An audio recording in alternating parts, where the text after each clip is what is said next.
ओम शांति। तो स्वमान का अभ्यास सभी करते हैं ना।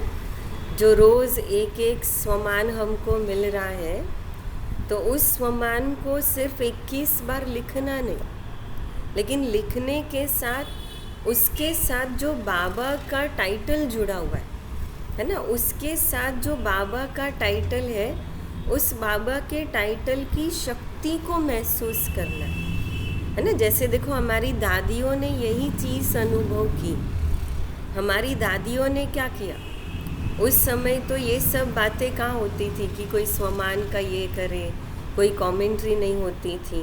लेकिन उस समय उन्होंने क्या अनुभव किया कि उन्होंने बाबा की जो मुरलियाँ होती थी, उस मुरलियों से उन्होंने एक एक शब्द को पकड़ा।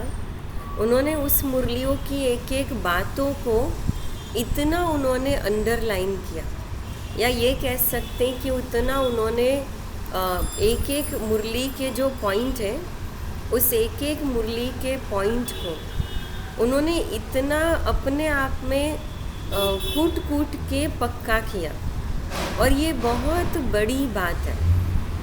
और इसीलिए अगर हम देखेंगे कि जैसे दादी के भी अगर हम महावाक्यों को देखें कि दादी ने भी विशेष हमें कौन सी बात कही, दादी ने हमें जो अंडरलाइन कराई बातें, कुछ बातें जो दादी ने विशेष बहुत अच्छी बातें कुछ अंडरलाइन कराई, कि कैसे दादी ने अनुभव कराया कि कहीं ना कहीं हम जब एक दूसरे को मिलते हैं, एक दूसरे से बात करते हैं, तो दादी ने ये विशेष अंडरलाइन कराया कि कैसे पहले तो दादी ने जो ओम शांति हम बोलते हैं बहुत साधारण सहज रीति से, दादी ने देखो शुरुआत कितनी की। तो सब डायरी पेन लेकर बैठे हैं ना। अभी मैं आपको दादी के क्लास के कुछ पॉइंट्स हैं जो मैं आपको नोट कराऊंगी, तो आप सब वो नोट करना है ना, जो पॉइंट के ऊपर चिंतन करने की बात है। तो इसीलिए वो नोट करते जाएंगे। तो सबके पास डायरी पेन है? अच्छा, है सबके पास? हाँ, दिख रहे चलो, हाँ, तो अभी नोट करते जाना। और ये सिर्फ मेरा चिंतन नहीं हो, लेकिन आप ये लक्ष्य रखो कि इस पॉइंट के ऊपर आपका खुद का भी चिंतन चले, है ना। आप खुद भी इस पे और सोचना।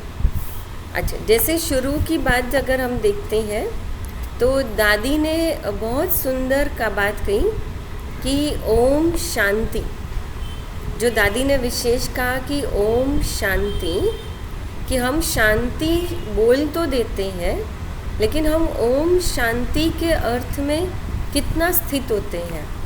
तो सबसे पहली पॉइंट कि ये ओम शांति सिर्फ एक शब्द नहीं है, पर ये ओम शांति एक महामंत्र है कि जो बाबा से हमको मिला हुआ है। और इसीलिए जब भी रात को आप सोते हो, रात को जब सोकर या जब सुबह उठते हो, जब आप योग में बैठते हैं, तो उन दिनों में और उस समय में ये विशेष अभ्यास करना चाहिए कि मैं आत्मा अपने आप में कितना शांति का अनुभव कर सकती हूँ। जैसे उसमें बहुत अच्छी बात दादी ने एग्जाम्पल के रूप में कही कि जैसे कहा कि दुनिया के वालों में क्या होता है, दुनिया वाले इन शब्दों को तो जानते नहीं। दूसरा, उनके पास शांति की पहचान नहीं। वो ये भी नहीं जानते कि मैं परमात्मा की संतान हूँ, या अंदर कोई बातें भाई वो पक्की हो कि भाई मैं आत्मा हूँ, शांति मेरा स्वधर्म है। तो दादी ने डिफरेंस बताया कि हमारे पास ये ओम शांति का जो मंत्र है और दुनिया वालों के पास ये ज्ञान नहीं है। तो उस दोनों में फ़र्क क्या है?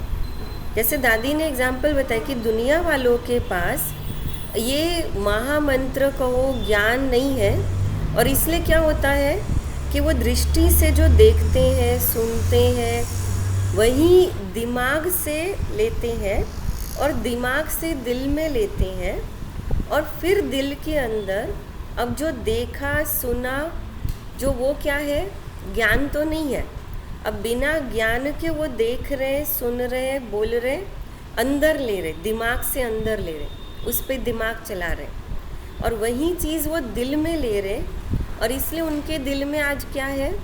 चिंता, डर, भय। कितनी सुंदर बात दादी ने कही कि दुनिया वाले बिना ज्ञान के देखते, सुनते, और इसलिए दिमाग से वो दिल में डर, चिंता, भय, घबराहट वहीं भरते जा रहे। अच्छा, फिर दादी ने कहा कि देखो हम क्या करते हैं, तो हमको बाबा ने देखना बदल दिया, हमारा बाबा ने सुनना बदल दिया। अब अगर हम देखते हैं तो ज्ञान की दृष्टि से देखते हैं। अब सुनते हैं हम बाबा के महावाक्यों को सुनते हैं। तो अब हमारे दिमाग को तो बाबा ने कह दिया कि दिमाग कम चलाओ, बाबा को सौंप दो, बुद्धि बाबा को दे दो, और बुद्धि को दिव्य बुद्धि बनाओ। और इसलिए हमारे दिल में क्या है? तो हमारे दिल में अगर हम ज्ञान से देखते और सुनते, बोलते, तो हमारे दिल में क्या होगा? हमारे दिल में गुण और शक्तियाँ भरेगी। तो दादी ने फिर आगे गुण और शक्तियों का महत्व समझा। तो भले दादी ने कहा कि कहने के लिए कितना छोटा सा सिर्फ एक शब्द है, ओम शांति, लेकिन ये ओम शांति कितना बड़ा महामंत्र है। आप इस महामंत्र की शक्ति को यूज़ करो। और दादी ने बहुत इजी कहा कि इस महामंत्र में, ओम शांति में स्थित होने के लिए दादी ने कहा कि बहुत मुख्य कहते हैं कि जैसे दादी ने कहा कि बहुत मुश्किल प्रक्रिया नहीं है, बहुत इजी तरीका है। दादी ने कहा एक तो घर याद करो और दूसरा टेलीफोन नंबर, मतलब कनेक्शन याद करो। अच्छा, उसका एग्जाम्पल दादी ने किससे जोड़ा कि जैसे आज अगर किसी के पास जाना हो तो हम क्या करते हैं, है ना? कभी उसमें दिख रहा है?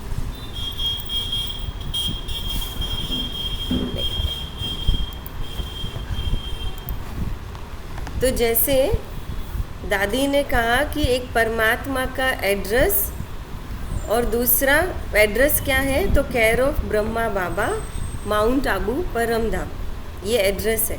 मतलब जब भी आपको याद करना हो बाबा को, तो या तो आप ब्रह्मा बाबा के तन में याद करो, केयर ऑफ ब्रह्मा बाबा के थ्रू याद करो, और या तो परम धाम में बाबा को याद करो। तो ये दादी ने बहुत अच्छा इजी वे बताया कि जब इस दुनिया में कर्म कर रहे हैं तो उस समय आप ब्रह्मा बाबा के तन में शिव बाबा को याद करो।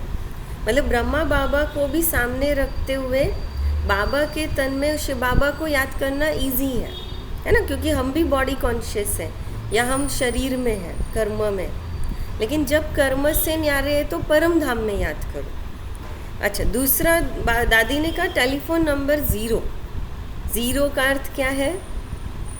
पॉइंट, कि मतलब बाबा से कनेक्शन जोड़ने के लिए मुझे सिर्फ पॉइंट बनना है।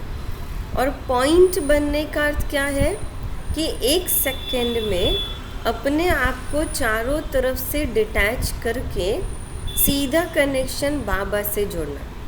और इसीलिए दादी ने एग्जाम्पल कहा कि अगर किसी व्यक्ति को कहीं पे जाना है किसी के पास, तो सिर्फ उसको एड्रेस मिल जाए, सिर्फ उसको फ़ोन नंबर मिल जाए, तो भी वो वहाँ पहुँच जाएगा।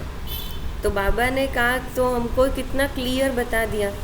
तो दुनिया वाले भटक रहे हैं और हमको बाबा ने एड्रेस भी बता दिया खुद का, और हमको बाबा ने फ़ोन नंबर भी दे दिया। अच्छा, अभी इसके बाद दादी ने विशेष अभी इस दुनिया में रहते हुए, है ना, तो ओम शांति अर्थात कि मैं आत्मा हूँ, मैं आत्मा बाबा की संतान हूँ, है ना, इससे जुड़ी हुई बातें। तो और ये दादी ने 3 बातें कही। आज जो दादी ने पूरी क्लास में जो पक्का करा है ना, 3 बातें, एक आत्मा स्वधन, दूसरा परमात्मा की पहचान, और तीसरा दादी ने समझाया कर्म। तो ये 3 बातों का कनेक्शन दादी ने बताया। इसलिए पहले जहाँ आत्मा की बात आई तो क्या हमने समझा? ओम शांति ये महामंत्र है और शांति को अनुभव करना है। कैसे करना है? तो परम धाम, केयर ऑफ ब्रह्मा बाबा, और टेलीफोन नंबर कनेक्शन क्या है? 0, मतलब एक सेकेंड में कनेक्शन। अच्छा, फिर दादी ने कहा कि अब दूसरा परमात्मा की पहचान। लेकिन परमात्मा की पहचान के साथ साथ जैसे दादी ने अंडरलाइन कराया कि हम जब किसी इंसान को भी देखते हैं तो उसके अस्तित्व में उसको देखें। तो दादी ने बहुत अच्छी एग्जाम्पल कहा कि कैसे देखो, इंसान ही है, सिर्फ चमड़ी अलग है, रंग अलग है, और उसका रहना या देश अलग है, भाषा अलग है, मतलब स्थूल चीज़ें जो है वो अलग अलग है। लेकिन दादी ने कहा सूक्ष्म चीज़ें, चाहे वो चमड़ी कैसी भी हो, उसकी भाषा कैसी भी हो, लेकिन सूक्ष्म चीज़ें हम सब की सेम है। और वो कैसे? तो जैसे दादी ने कहा कि सुख दुख फीलिंग है ना, ये सब सेम है। जैसे दादी ने एग्जाम्पल कहा कि रोना सबको एक जैसा आएगा। फिर दादी ने कहा कि देखो सबके चेहरे की खुशी एक जैसी है, मतलब खुशी हर कोई महसूस करता है, भले भाषा कोई भी होगा। और दादी ने बहुत अच्छी बात कही कि देखो हर व्यक्ति की फीलिंग्स जो होती हैं वो भी एक जैसी होती है, सिमिलर होती हैं। जैसे दादी ने एग्जाम्पल दिया कि जैसे सुख में कोई व्यक्ति सुख होता है ना, तो हमेशा देखो सुख में आंसू कम होते हैं, दुख में आंसू कंट्रोल नहीं होते। कोई व्यक्ति अगर दुख के मारे रो रहा होगा तो बहुत रोएगा, बहुत आंसू बहेंगे। और खुशी होती है ना, तो खुशी में हमारे आंसू कभी गिरते नहीं है, खुशी में सिर्फ आंखें गीली हो जाती है। और ये हर एक चमड़ी का या हर एक इंसान के अंदर की ये एक फीलिंग्स का, एक भावनाओं का ये एक स्टेटस दादी ने समझा। और इसलिए दादी ने कहा कि जब हम अपने आप को आत्मिक स्थिति से जोड़ते हैं, परमात्मा के साथ कनेक्शन जोड़ते हैं, तो हम सब के अंदर जो कुछ गुण है वो सब भी सेम जैसे हैं। तो दादी ने विशेष जो 4 गुणों के बारे में अंडरलाइन करा है और 4 गुणों को एक्सप्लेन किया कि एक वो भी नोट करेंगे, है ना, सच्चाई, प्रेम, खुशी और शक्ति, है ना। विशेष ये 4 गुणों के बारे में दादी ने अनुभव कराया, ये अंडरलाइन कराई। और उसमें खास करके दादी ने सच्चाई पर ज़्यादा जोर दिया। और दादी ने इस चीज़ को यहाँ पर जोड़ा कि सच्चाई का अर्थ क्या है। और दूसरा दादी ने सच्चाई को शक्ति से जोड़ा कि सच्चाई और शक्ति एक दूसरे से जुड़ी हुई है। और दादी ने प्रेम और खुशी को एक दूसरे से जोड़ा। तो पहले दादी ने ज़्यादा जो एक्सप्लेन किया दादी ने, तो वो सच्चाई और शक्ति को एक्सप्लेन किया कि जहाँ सच्चाई है वहाँ पर शक्ति है। फिर वो सहन करने की भी शक्ति है, संतुष्ट रहने की भी शक्ति है, फिर वो जीवन जीने की भी शक्ति है। तो दादी ने एक्सप्लेन किया है कि जहाँ पर सच्चाई है वहाँ शक्ति है। और झूठ का मतलब क्या है? झूठ का अपोजिट, सच्चाई का अपोजिट होता है झूठ।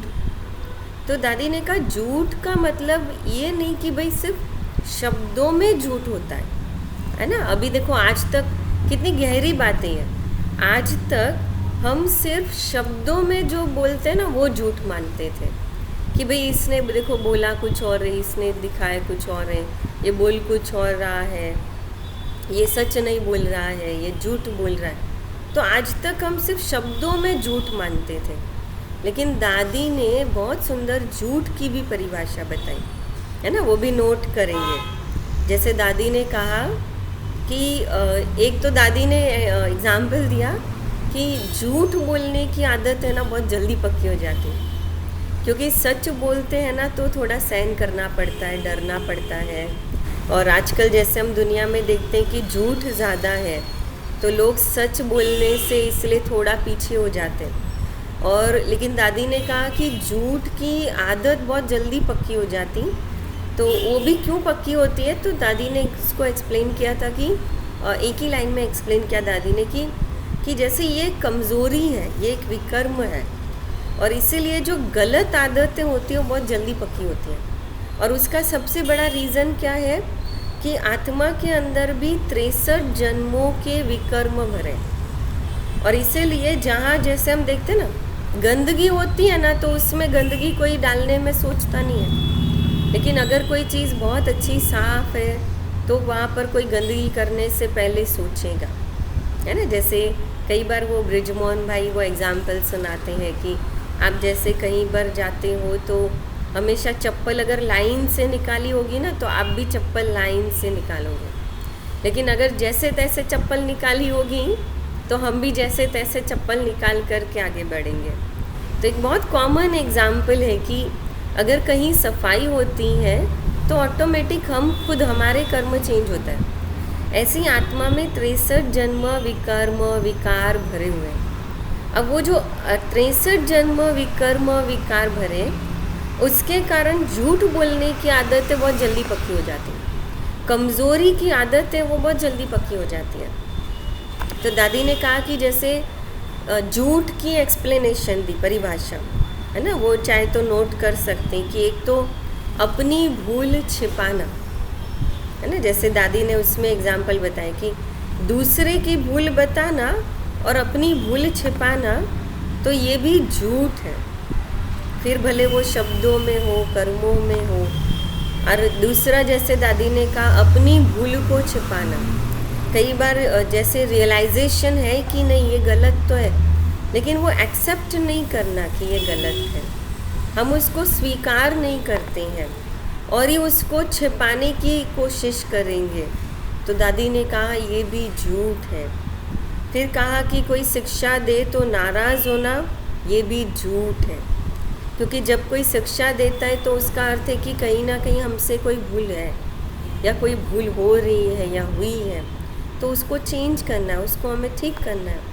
और इसलिए कहा कि कोई शिक्षा दे तो नाराज़ होना, ये भी झूठ है। झूठ का अर्थ है सच्चाई नहीं है, वो कमज़ोरी है।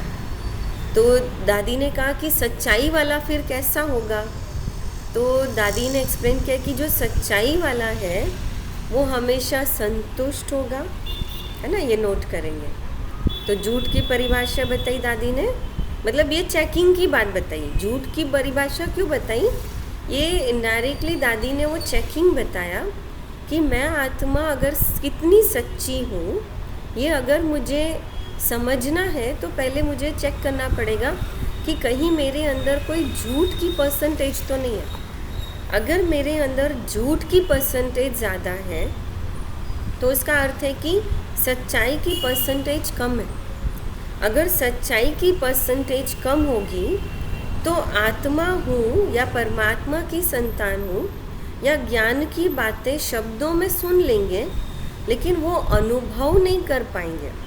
और इसलिए देखो दादी ने शुरू में ही, है ना, जब दादी ने क्लास की शुरुआत की तो आपने अनुभव किया होगा, दादी ने शुरू में ही कहा फर्स्ट सेंटेंस कि ओम शांति जब मुख से बोलते हैं तो मुख से बोलते हैं तो जो फीलिंग्स से मुख से बोलते हैं वो चेहरे पे मुस्कुराहट आती है।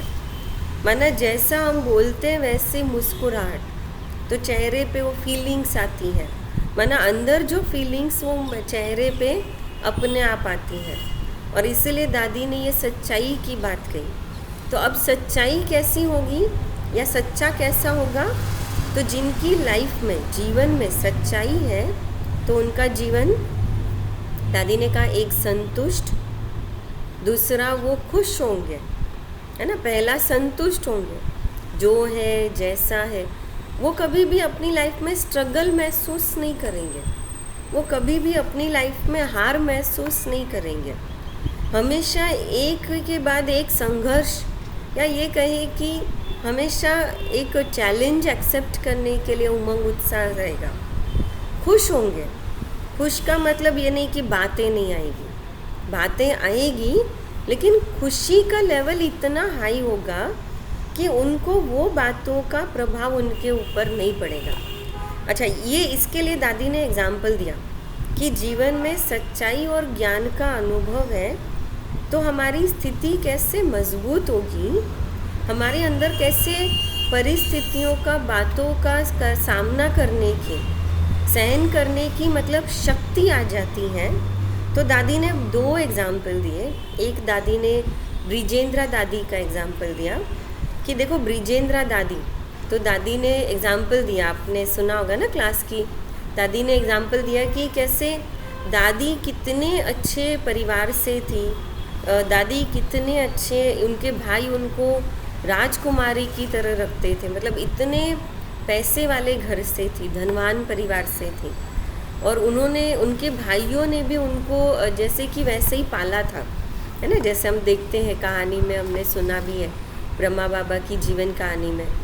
तो इतने स्ट्रॉन्ग और इतने परिवार की होते हुए भी देखा गया कि जब दादी को, ब्रिजेंद्रा दादी जो बाबा की लौकिक बहू थी, जब उनको ये ज्ञान मिला, और ज्ञान मिला के बाद जब वो, जैसे यज्ञ में बेगरी पाठ भी चला, फिर उसके बाद यज्ञ में तो सारी कन्याओं को सब कुछ कार्य करना पड़ता था, चप्पल भी सिलाई करनी पड़ती थी और हर कार्य करना पड़ता था। तो आप सोचो, तो दादी ने कहा कि बाबा हमेशा ब्रिजेंद्रा दादी को ये क्वेश्चन पूछते थे कि अगर लंदन की वो एलिज़ाबेथ है, तो या वो जो विदेश की एलिज़ाबेथ है, जो रानी है, वो तुमको अगर ये कहे कि तुम मेरी सीट पर आकर बैठ जाओ, है ना, तो क्या करेंगे, है ना, सुना है ना ये बात, ये ब्रह्मा बाबा हमेशा ये बात सुनाते थे।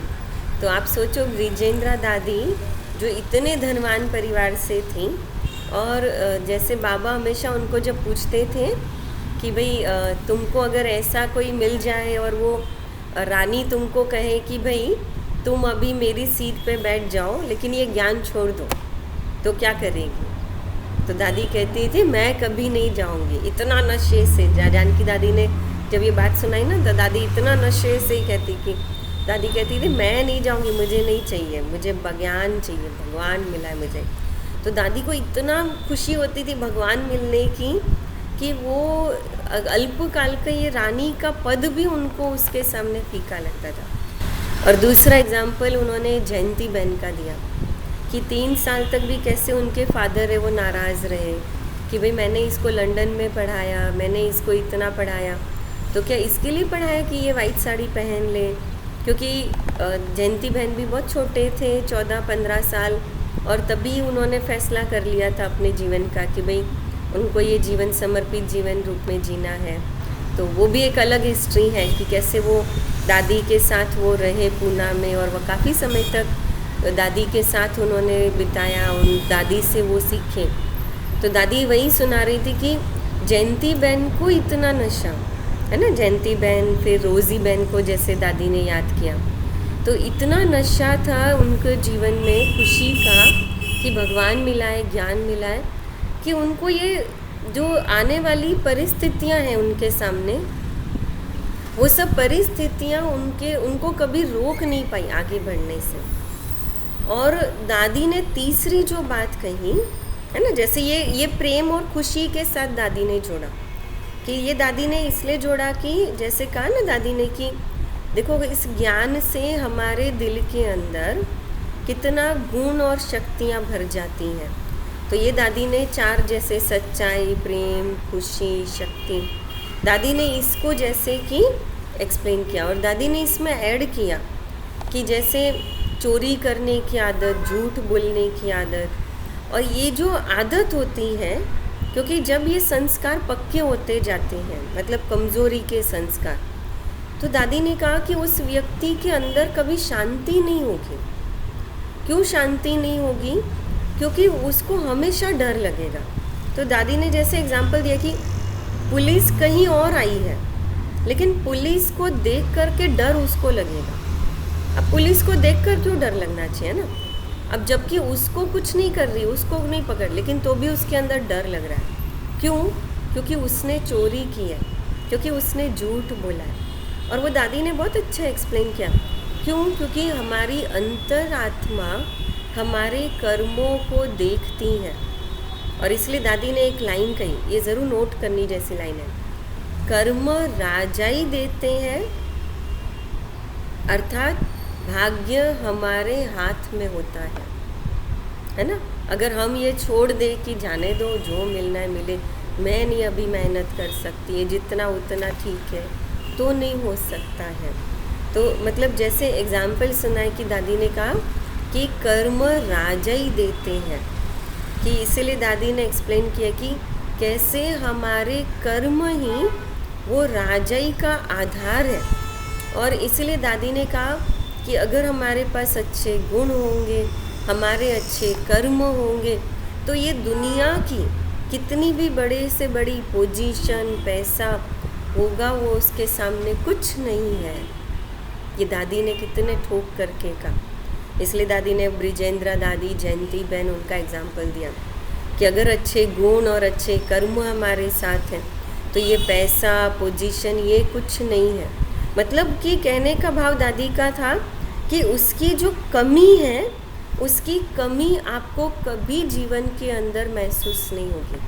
आप कभी भी ये अफसोस नहीं कर सकते हो कि मेरे पास धन नहीं है, मेरे पास पैसा नहीं है, मेरे पास कोई पोजीशन नहीं है। दादी ने एक बहुत अच्छी बात इसमें कही, रॉयल्टी की बात दादी ने कही कि रॉयल्टी हमारे जीवन में होनी चाहिए, क्योंकि रॉयल्टी अगर हमारे अंदर है, रॉयल्टी अगर हमारे पास है, इवन हमारे अगर नेचर में अगर हमारे रॉयल्टी है, और दादी ने सबसे बड़ा रॉयल्टी का नेचर अंडरलाइन कराया, ये भी नोट करने जैसी बात, सबसे बड़ा रॉयल्टी का नेचर संतुष्ट रहना, ये सबसे बड़ा रॉयल्टी का नेचर है कि कभी चोरी ना करे, कभी झूठ ना बोले, कभी नाराज़ ना हो। तो ये दादी ने रॉयल्टी की बात की है ना, ये रॉयल्टी है।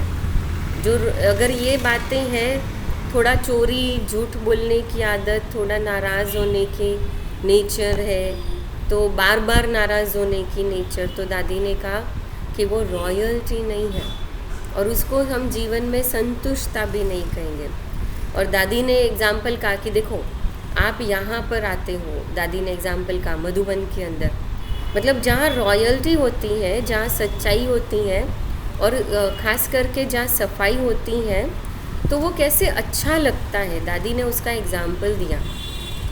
दादी ने इसलिए ख़ास मधुबन का वायुमंडल का एग्जाम्पल दिया कि देखो ये मधुबन का वायुमंडल है, वो आपको क्यों पसंद आता है, क्योंकि मधुबन के अंदर जो हर आत्मा सेवा करती है, वो हर आत्मा सिर्फ कर्म नहीं देखती है, हर आत्मा सिर्फ कर्म नहीं देखती है, लेकिन कर्म के साथ साथ वो हमेशा ये देखती है कि मैं ये बाबा की सेवा कर रही हूँ। अगर कोई देखता है कि सब्जी काट रहा हूँ, कोई कपड़े धो रहा है, कोई पिरोस रहा है, कोई बर्तन धो रहा है, लेकिन ये सोचता है कि मैं बाबा की सेवा कर रही हूँ। इसलिए दादी ने एग्जाम्पल दिया कि जैसे हमारे कर्मों में अगर अच्छे संस्कार हैं, तो फिर ऑटोमेटिक हमारे आसपास का वायुमंडल वैसा बनता जाता है। और इसलिए दादी ने कहा कि देखो आप यहाँ पर किसी को पूछते तो कहते, कई लोग कहते यहाँ हर एक खुश कैसे रहता है, हर एक के चेहरे पे खुशी कैसे है। और दादी ने कहाँ से वो संस्कार, अच्छे गुण हमारे अंदर आएंगे, तो दादी ने एग्जाम्पल, एक बहुत सुंदर एग्जाम्पल दिया कि सबसे बड़ा एग्जाम्पल माँ बाप के संस्कार, अर्थात कि माता पिता की कही हुई बातों को फॉलो करना। तो इनडायरेक्टली दादी ने कहा कि जैसे बाबा जो है, मुरली जो है, ये हमारे माता पिता की, मनुष्य बाबा की, और ये हमारे आत्मा के लिए माता पिता की शिक्षाएं हैं। उन शिक्षाओं को कभी भी हल्के रूप में नहीं लेना है। और इसलिए दादी ने जैसे एक यूथ का एग्जाम्पल कहा कि कैसे एक यूथ था, दादी का ये लाइव एग्जाम्पल था कि दादी ने पूना में कोई भाई होंगे, बहुत विदेश में रहते होंगे, लेकिन बहुत करोड़पति होंगे या बहुत ही बड़ा व्यक्ति होगा। तो उसने अपने शायद जीवन कहानी क्या उन्होंने दादी को सुनाया होगा। तो वो दादी ने सुनाया कि कैसे भाई था, और वो कहते कि जब फॉरेन में नया नया गया तो वहाँ पे सब सिगरेट पीते थे, शराब पीते थे। तो उसको पता ही नहीं कि ये गलत आदत है, क्योंकि उसने कभी देखा ही नहीं था, कभी माता पिता को या कभी फादर को ऐसे पीते हुए कभी नहीं देखा होगा। तो दादी कहती है वो कितना इनोसेंट था कि उसको लगता है कि यहाँ पे लोग जीने के लिए ये पीते ही है, मतलब यहाँ पे वातावरण ऐसा है, ठंडी है, इसलिए ये पीना ही पड़ता है ऐसे करके। तो कहते लेकिन पैसे नहीं थे, तो उसने क्या किया, वो सिगरेट वगैरह किसी की झूठी होती है ना वो पीना शुरू किया। और कहते धीरे धीरे उसको आदत हो गई। और कहते कि जब वो घर आ रहा था अपनी माँ को मिलने के लिए, तब उसको अपनी माँ की कही हुई शिक्षाएं याद आई कि कभी भी किसी भी गलत राह पर नहीं चलना है, कभी कोई गलत कार्य नहीं करना है। तो अब उसको ये तो पता चल गया था कि ये गलत है, झूठ बोलना, या जैसे अभी ये सिगरेट पीना, शराब पीना। तो कहते हैं कि मैं माँ को क्या सुनाऊंगा, मैं क्या कहूँगा। और ऐसे कहते हैं कि वो 1 सेकंड का रियलाइजेशन कि ये मैं माँ को क्या फेस करूँगा, वो 1 सेकंड का रियलाइजेशन जिसने उसके अंदर वो जो संस्कार था, कमज़ोरी थी, उस कमज़ोरी को ख़त्म कर दिया। कहते घर गया, घर जाके माँ के सामने सारा सच सच बता दिया, माँ को सच सच बोल दिया और माँ को बोल दिया अब मैं ऐसा नहीं करूँगा। दादी ने कितनी बड़ी बात सुनाई, देखो कि रियलाइजेशन, और वो भी 1 सेकंड का रियलाइजेशन कैसे उसके संस्कार, उसकी आदत को ख़त्म कर दिया। और इसीलिए आज भी देखो, मैंने कहा ना कि आज भी जैसे बाबा ने मुरली में कनेक्शन बताया, आज मुरली में बाबा ने सेल्फ रियलाइजेशन की बात की। तो सेल्फ रियलाइजेशन के साथ आत्मा का साक्षात्कार, कि सेल्फ रियलाइजेशन मतलब जितना मैं अपने आप को अच्छी तरह से जानती हूँ, समझती हूँ, उतना ही मेरे अंदर अपने आप अच्छे संस्कार, अच्छी शिक्षाएं और अच्छा कहते कर्म मेरे होते जाएंगे। और इसलिए दादी ने एग्जाम्पल दिया कि संग की बहुत अच्छी संभाल रखो। इसलिए दादी ने वो एक लड़के का भी, जो भाई का भी एग्जाम्पल बताया कि वो ऐसे संग में आया, अभी घर से दूर हुआ तो माँ बाप की बातें तो याद थी, लेकिन संग ऐसा मिला तो प्रभावित हो गया। लेकिन जैसे ही माँ बाप की शिक्षा याद आई, तुरंत रियलाइजेशन हुआ और तुरंत बुरा संग का जो बुरी आदत थी वो छूट गई। कहने का भाव, दादी ने हमको ये एग्जाम्पल दिया कि ब्रह्मा बाबा ने भी देखो यही कहा कि ब्रह्मा बाबा ने भी पहले अपने जीवन के अंदर खुद सच्चाई, सफाई, ये सब ब्रह्मा बाबा ने खुद अपने जीवन में धारण किया। और अपने जीवन में धारण करते हुए वो ब्रह्मा बाबा हमारे सामने एग्जाम्पल बने। और इसीलिए दादी ने कहा कि और ये गुण, शक्तियाँ या संग से मिले हुए जो अच्छे कर्म हैं, दादी ने कहा ये सिर्फ खुद तक नहीं रखना है, इसको बांटो। जितना उसको बांटेंगे उतना ये एग्जाम्पल, दादी ने कहा कि ये बढ़ता जाएगा, क्योंकि ये सब एक सुंदर खजाने हैं, ये सब आत्मा के लिए एक बैंक है। और इस बैंक में आप जितना जमा करते हो उतना जमा होता जाता है। और इसीलिए दादी ने इसमें जो लास्ट एक बात कही, बहुत अच्छी बात कही। दादी ने कहा अभी हम सबकी रिटर्न जर्नी है कि हम सबकी जो रिटर्न जर्नी है, और इस रिटर्न जर्नी में हमें अपने आप में ये ध्यान रखना है कि हम बाबा को रिप्रेजेंट करते हैं और बाबा के घर को रिप्रेजेंट करते हैं। और इसलिए दादी ने एग्जाम्पल बताया कि दादी ने अपना बताया कि मैं बहुत पहले नाजुक थी, पहले मैं बहुत इमोशनल नेचर था। कहते थे, दादी ने कहा अभी भी हूँ, लेकिन ये है कि मैं बहुत अभी स्ट्रॉन्ग हो गई हूँ। लेकिन कैसे, तो दादी ने कहा कि कहीं पर भी कोई अगर बीमार होता था ना, तो मैं तुरंत, मुझे अंदर से उसके लिए ये होता था और दादी हॉस्पिटल जाती। तो दादी ने कहा कि देखो, अगर हम किसी हॉस्पिटल में जाएं, वहाँ ट्रीटमेंट ठीक ना हो, डॉक्टर केयर ना करते हो, नर्स केयर ना करते हो, अगर सफाई ना हो, तो पेशेंट की हालत क्या हो जाएगी। मतलब पेशेंट ठीक होने के बदले क्या हो जाएगा, और बीमार हो जाएगा, है ना। तो दादी ने ये बहुत अच्छी बात सुनाई कि ऐसे ही बाबा के जो घर है वो हॉस्पिटल भी है, यूनिवर्सिटी भी है, और वो बाबा के घर जो है वो हॉस्टल भी है। तो दादी ने इसमें आगे बहुत अच्छी बात कही है। और दादी ने अच्छी बात ये कही कि एक तो हॉस्टल है, इसलिए हमारे अंदर डिसिप्लिन होना चाहिए, है ना, ये नोट करने जैसी बात है। और इसलिए ये सोचो कि बाबा का घर, माना हम जिस घर में रहते हैं, तो तो हमारा लौकिक घर भी बाबा का घर है। तो ये बाबा का घर भी एक तो हॉस्टल है। तो हॉस्टल माना डिसिप्लिन, है ना। डिसिप्लिन का मतलब क्या है? ऐसा नहीं होता है मन मर्जी से कभी भी कुछ भी खा लिया, पी लिया, उठ गए, सो लिए, है ना। आप देखो हॉस्टल के अंदर हमेशा क्या होता है? डिसिप्लिन होता है। उठना बैठना सब टाइम टू टाइम चलता है। तो इसलिए कहा कि हॉस्टल है। अमृत वेला मिस नहीं करना, मुरली सुनना, नुमा शाम का योग, तो ये सब हॉस्टल के नियम है जो हमारी दिनचर्या बाबा ने दिया। सेकंड यूनिवर्सिटी है।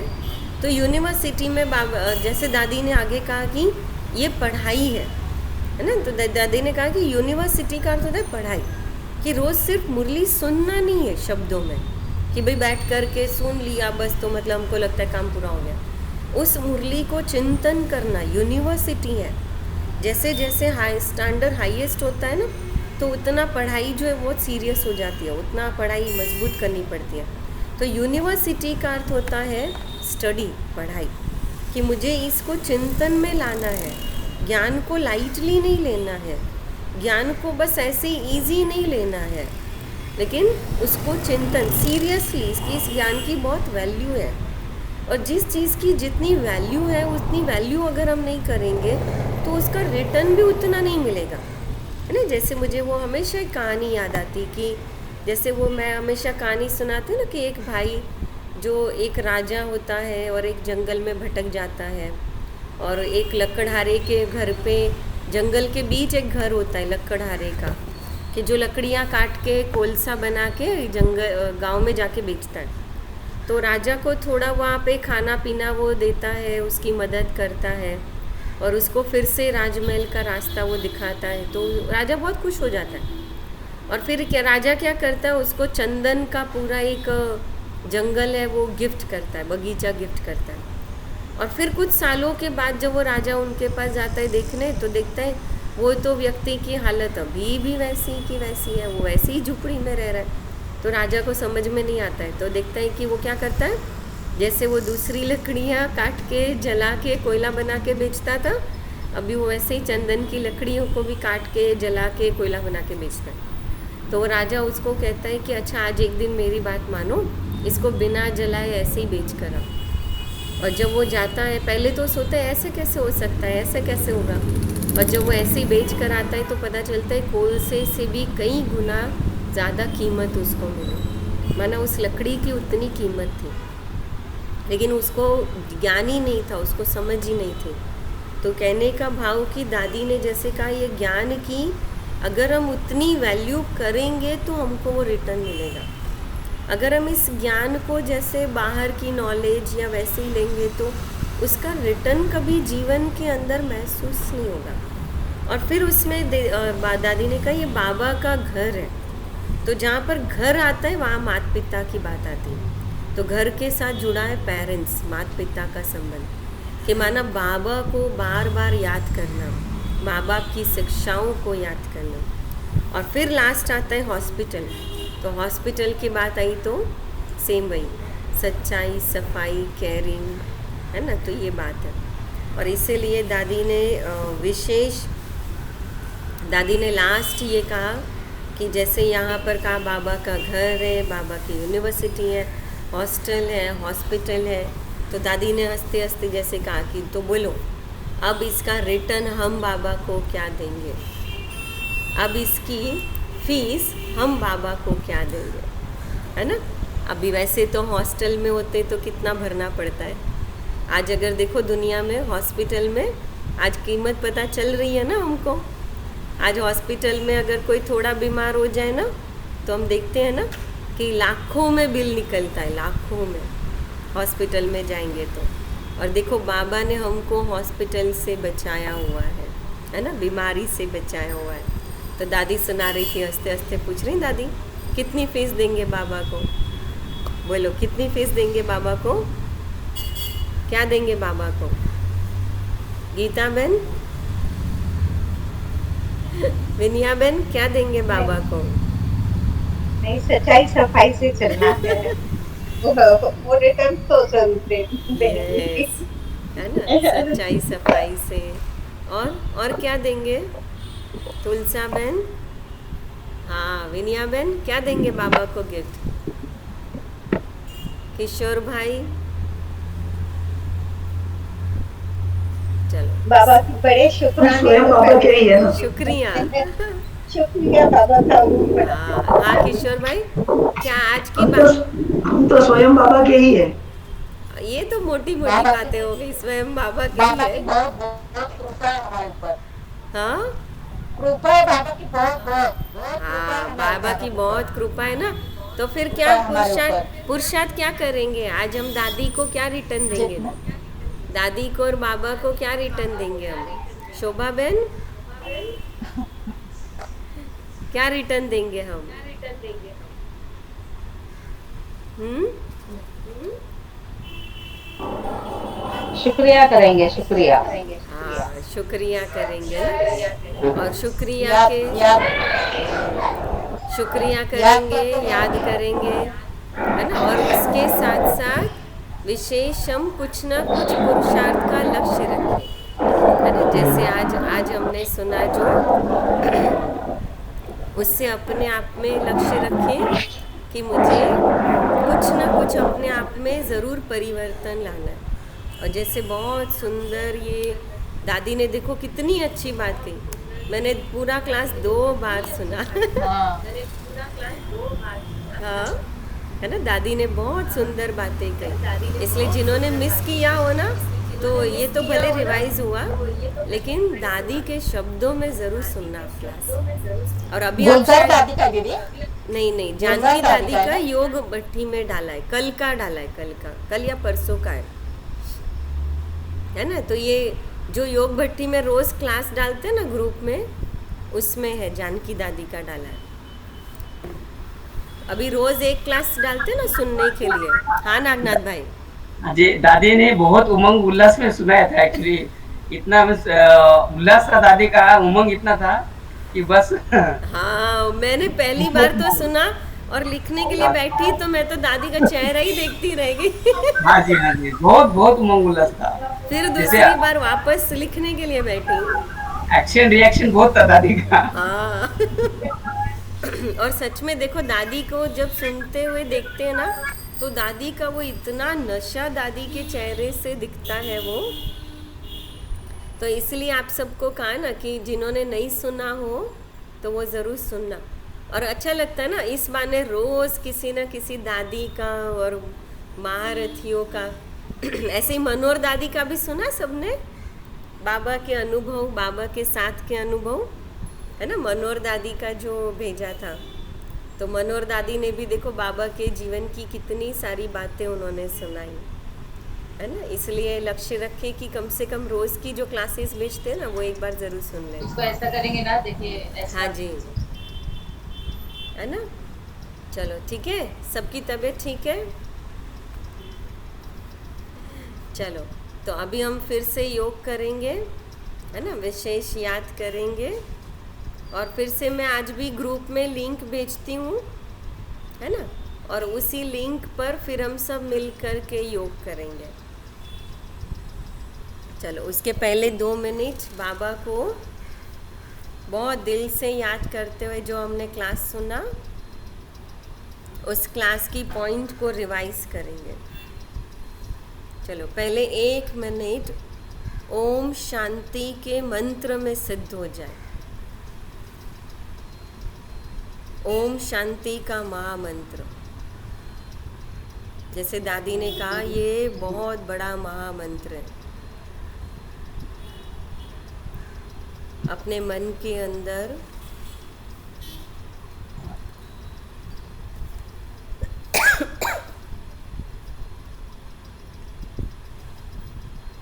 लंबा ओम शांति,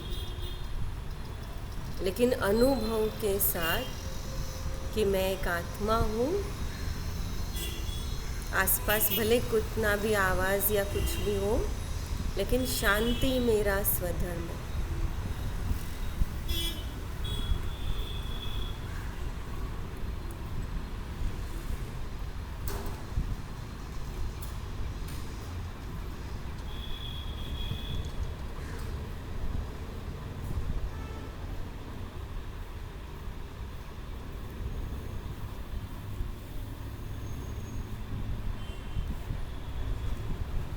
मेरे जीवन का सबसे बड़ा आधार मेरा बाबा इस ज्ञान का अनुभव है।